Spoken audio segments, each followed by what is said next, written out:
একটা গভীর বনের এক কোণে ছিল এক ছোট্ট জায়গা। সেই জায়গাতেই বাস করত পরী। পরীর জীবনের সবচেয়ে বড় রত্ন ছিল জাদুর বেগুন গাছ। সেই গাছে ফুট জাদুর বেগুন যা শুধু পরীর স্পর্শেই উজ্জ্বল হতো। জাদুর বেগুন গাছটি বনের প্রাণীদের জন্যও ছিল আশীর্বাদ। কাঠবিড়ালি প্রতিদিন গাছের নিচে এসে খুঁজত বেগুনের চমক। খরগোশ লাফিয়ে লাফিয়ে গাছের নিচে নেমে বলত, এত সুন্দর গাছ আমি আর দেখিনি। ময়ূর তার পেখম মেলে পরীকে সালাম জানিয়ে বলত, তুমি আমাদের আশ্রয়দাতা। কিন্তু বনের অন্য প্রাণীদের মধ্যেও ছিল এক রহস্য। শিয়াল ছিল বনের সবচেয়ে চালাক প্রাণী। সে ভাবত, এই জাদুর বেগুন গাছ আমার হলে কি মজা হতো। তাই একদিন রাতে শিয়াল চুপি চুপি গাছের কাছে গেল। গাছের নিচে বসে সে বলল, হে গাছ, তুমি যদি আমার হয়ে যাও। জাদুর বেগুন গাছ কোনো উত্তর দিল না। পরী দূর থেকে সব কিছু দেখছিল। সে বুঝতে পারল শিয়াল গাছ দখল করতে চাইছে।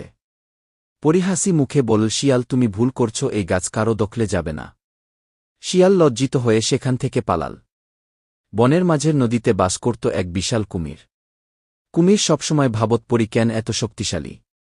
একদিন কুমির গাছের কাছে এসে বলল, আমাকে তোমার গাছের ক্ষমতা দাও। পরী মৃদু হেসে বলল, ক্ষমতা নিতে হলে সবার জন্য ভালো কিছু করতে হবে। কুমির ভাব, আমি যদি গাছের ক্ষমতা পাই তবে পুরো বন আমার হবে। সে গাছকে ছুঁতে চেষ্টা করল। জাদুর বেগুন গাছ তখন আলো ছড়িয়ে বলল, তোমার লোভই তোমার পতন ডেকে আনবে। কুমির লজ্জায় চুপ হয়ে নদীতে ফিরে গেল। পরী সকল প্রাণীদের ডেকে বলল, তোমাদের একতা থাকতে হবে। ময়ূর বলল, আমরা একসঙ্গে থাকলে শিয়ালের মতো কেউ সাহস পাবে না।